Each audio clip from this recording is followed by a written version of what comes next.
Greetings everyone, I'm Mar, and once again this is my opinion. And today's review is of a film I saw a couple weeks back and I've been meaning to sit down and actually do a review of it. And that is of course the remake of Pet Semetary. Sometimes dead is better. That more or less sums up my thoughts on this film because I am conflicted on this film.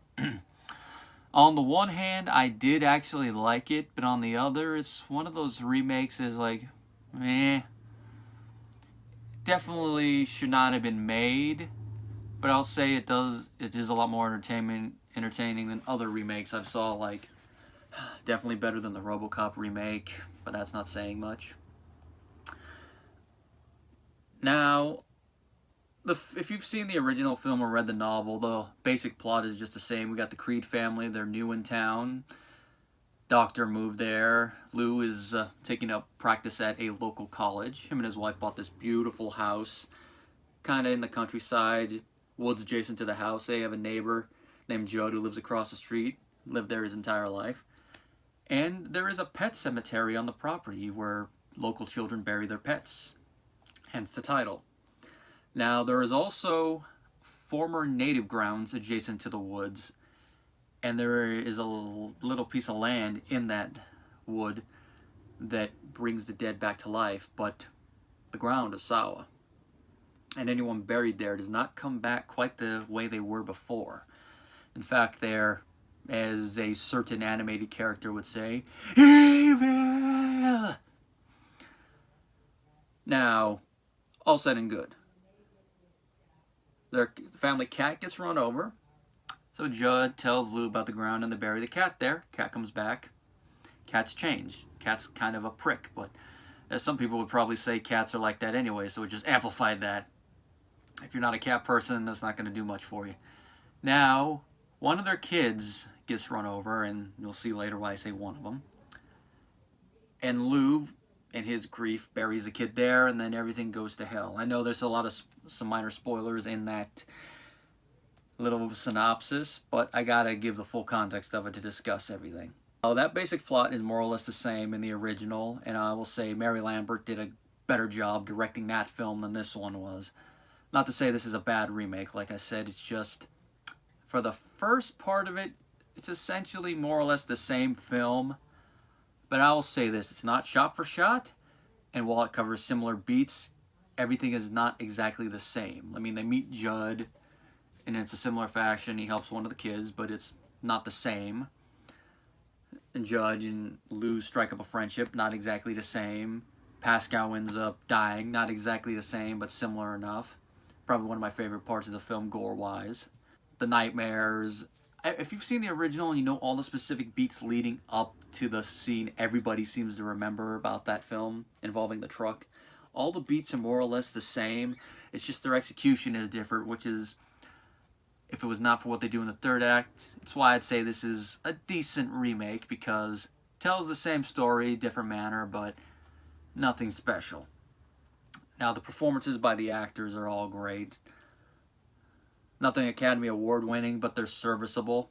Now, the thing that really makes this remake stand out, at least to me, is what they do with the third act.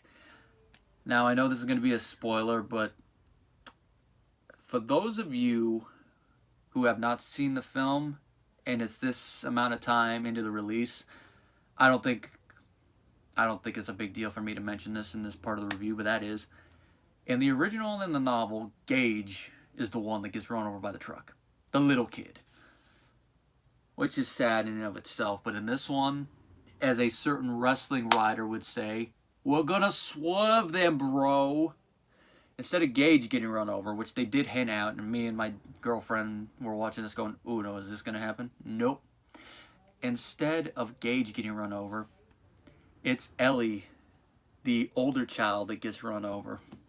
I should have seen this coming, and I kind of thought during the film, like, are they actually gonna change something up? Now, I know a couple of the trailers kind of give this away, but I only saw the original trailer, and I don't remember if it gives that much away. It's been a while since I saw it. But I know a more recent one does, so it shouldn't be a surprise. But I didn't see that trailer until after the film.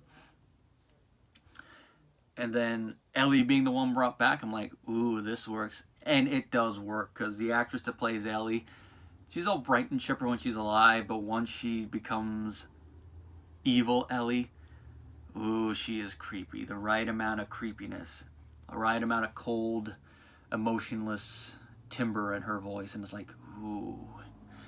And everything around her, you're like, okay, this is going to go sideways. And of course, by changing that up, it allows them to use one element from the book that they weren't able to do with the original because of the age of Miko Hughes when he made Pet Semetary, and that is undead trash talk. That's an element from the novel where those who come back have knowledge that they shouldn't of events that are going on in the town, either from watching or the spirit that owns the cemetery telling them, and they use it to trash talk. Like, they don't mention it in this one for a reason apparently that I'll address later, but when Judd and his friends go to confront the last one that was raised from the pet cemetery in this fashion, he taunts them, one of them being, of course, that Judd has cheated on his wife. Here, it's other minor details, but it works. I'm like, ooh, they're actually playing this part. And it leads to some other minor changes, but the final destination, and that is that Lou's selfless actions cause the destruction of his family, is retained, and the downbeat ending is intact. While the novel only hinted at it, to leave it an ambiguous thought, the first film carried it to its conclusion before, playing the punk rock song.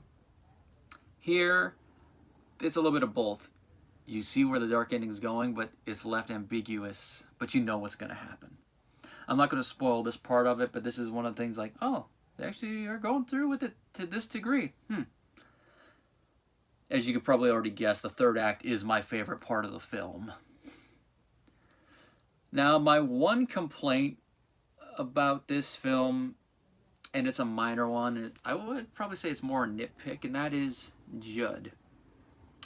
I wouldn't say they ruined his character, but I just don't feel as much for him in this film as I did in the original. Now, not to say that John Lithgow does a bad performance. He does. I mean, he doesn't put on a rural Maine accent, which is my little nitpick with his performance, but he does do a good enough job. He comes across as a nice grandfatherly figure. You do believe that he does care about Ellie as a surrogate granddaughter. So him wanting, her not to be sad, the whole thing involving the cat is fine. But you don't feel the same reason for him trying to prevent Lou from going to the cemetery as in the original. Now, according to IMDb, the reason that they cut out the whole backstory about someone bringing someone back to life in the cemetery before was that I guess they want to make a prequel story, but it's like something like that works better as a flashback, maybe like 10 minutes in the film, than rather its own independent film. So that whole idea is stupid. Unless they're going to do what they did with the original and then do a original story sequel like they did with Pet Semetary 2. I still haven't seen that one, but that's a better idea than turning a little flashback into its whole independent film like that. And of course, you lose one of my favorite parts with Judd from both the novel and the original movie, and that is Judd's overreaction when he's asked if anyone's ever brought a human back, and then him actually telling the truth once the kid has died to try to dissuade Lou from doing it. Here, the only thing that Lou has when it comes to Judd being trying to be the angel on his shoulder to have him not do it is that, you're just gonna destroy the memory of her. That place, it draws you. Lou, don't give in to the temptation. I shouldn't have taken you up there, but it draws you, which is good in and of itself, but you could have had that and the story of why you shouldn't do it with a kid, and that would have made that scene a little bit more impactful. It would have made you hate Lou all the more for the fact that he drugs Judd in order to get up there. Which, that's another different thing. Instead of him just falling asleep or the cemetery having him fall asleep, Lou doing it himself adds a little bit to his selfishness. Photography, I'm of two minds on. For one thing, the shots are framed well, all the different depths. It's just the color grading at times. It's like, it works in some shots, other shots it doesn't. Yeah, I'm really starting to miss the old, a little bit more vibrant colors. If you're going to fade some stuff, make sure it's in a scene that works. Like up in the Pet Cemetery or even in The Land Beyond, it makes sense. But other parts, like, doesn't make sense there. Score was decent. The new rendition of the Pet Semetary is like, yeah, it's closer to what I had in mind for a film like this, but I think something more along the lines of doom metal like Black Sabbath or Danzig would fit better than what they went with. Now, if there's one other plot element that they kind of overdid, it's Zelda. She was very creepy in the original, and here she's a little creepy, but they overdo it with how she dies. Her falling in the dumbwaiter and that whole thing, it just feels, like I said, overdone. Like they did it to try to... It's like they were sitting down in the writing room like, alright, how do we take this creepy scene from the original and try to creep out the audience even more? I know, put her in a dumbwaiter. She'll be crawling through the walls.